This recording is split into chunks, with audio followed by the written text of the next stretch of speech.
ED ഉദ്യോഗസ്ഥരെയും വഹിച്ചു വന്ന വാഹനങ്ങൾക്കു നേരെ പ്രവർത്തകരുടെ രോഷം അണപൊട്ടി ഒഴുകി. അപ്പോൾ ആ സംഭവത്തിൽ ഒരു ടാക്സി കാർ, അയാളൊരു തൊഴിലാളിയാണല്ലോ, ഒരു സാധാരണ തൊഴിലാളി, ആ കാർ ഉപയോഗിച്ച് ഉപജീവന മാർഗം നടത്തുന്നയാളാണ്. അപ്പോൾ ഈ വലിയ പ്രതിഷേധത്തിനും രോഷത്തിനും ഇടയിലെ ആൾക്കൂട്ടത്തിനിടയിൽപ്പെട്ടുപോയ ആ കാർ നല്ല കേടുപാടുകൾ പറ്റി. വലിയ നിലയിലാണ് ആ കാറിന് കേടുപാടുകൾ പറ്റിയത്. അയാൾക്കും പരിക്കേൽക്കുന്ന നിലയുണ്ടായി. അപ്പോൾ ഒരു തൊഴിലാളി എന്ന നിലയിൽ ആ തൊഴിലാളിയുടെ ഉപജീവന മാർഗം ആക്രമിക്കപ്പെട്ടു എന്നുള്ളതിൽ CPIM എന്നൊരു പാർട്ടിക്ക് അതിൻ്റേതായ ഒരു ധാർമ്മികതയുണ്ട് എന്ന് ഞങ്ങൾ തിരിച്ചറിയുന്നു. അതിൻ്റെ ഭാഗമായി ഇന്ന് രാവിലെ തന്നെ അദ്ദേഹത്തെ CPIMൻ്റെ പ്രമുഖരായ നേതാക്കൾ അദ്ദേഹത്തെ വിളിച്ചു. ആ വിവരം നിങ്ങളോട് പറയാനാണ് ഈ മാധ്യമ നിങ്ങളെ കണ്ടത്. സഖാവ് ബിജോയും അതോടൊപ്പം തന്നെ സഖാവ് കടകംപള്ളി സുരേന്ദ്രനും രണ്ടുപേരും ആ ചെറുപ്പക്കാരനുമായി സംസാരിക്കുകയും അദ്ദേഹം ഞങ്ങളെ കാണുകയും ഞങ്ങൾ ഒരുമിച്ച് അദ്ദേഹവുമായി സംസാരിച്ച് അദ്ദേഹത്തിൻ്റെ ആശങ്കകൾ കേൾക്കുകയും അദ്ദേഹത്തെ സാന്ത്വനിപ്പിക്കുകയും ഒക്കെ ചെയ്തിട്ടുണ്ട്.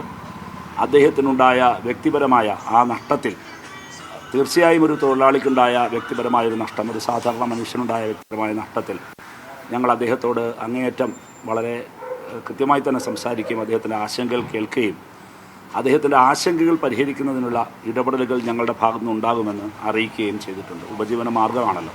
അപ്പോൾ ആ അർത്ഥത്തിൽ ഞങ്ങളതിനെ കണ്ടിട്ടുണ്ട് എന്നുള്ള കാര്യം, അദ്ദേഹവുമായി സംസാരിച്ച കാര്യവും നിങ്ങളോട് വിശദീകരിക്കാൻ വേണ്ടിയിട്ടാണ് നിങ്ങളെ കാണാൻ വേണ്ടി തയ്യാറായത്.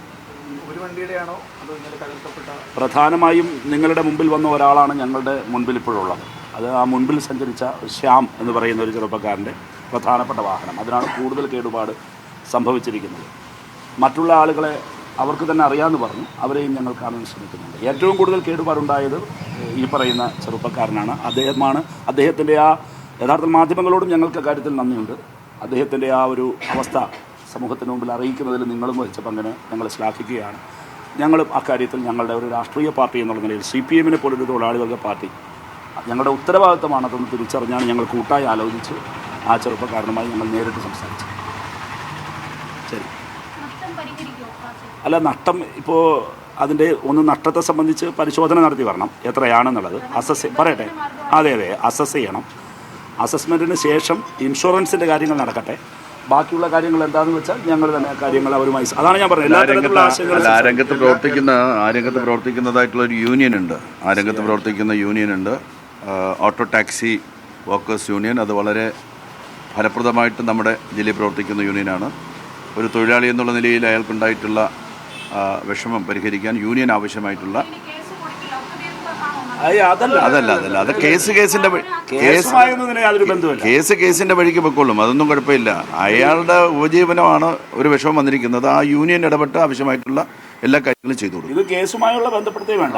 ഒരു വ്യക്തിക്കുണ്ടായ പ്രശ്നം, ഒരു തൊഴിലാളിക്കുണ്ടായ പ്രശ്നം, അയാളുടെ ഉപജീവന മാർഗത്തിനുണ്ടായ ആഘാതം ദൗർഭാഗ്യകരമാണ്. ആ പർട്ടിക്കുലർ ഇഷ്യൂവിനെ ഞങ്ങളെപ്പോലൊരു പാർട്ടി അഡ്രസ്സ് ചെയ്തു. ഇത്രയും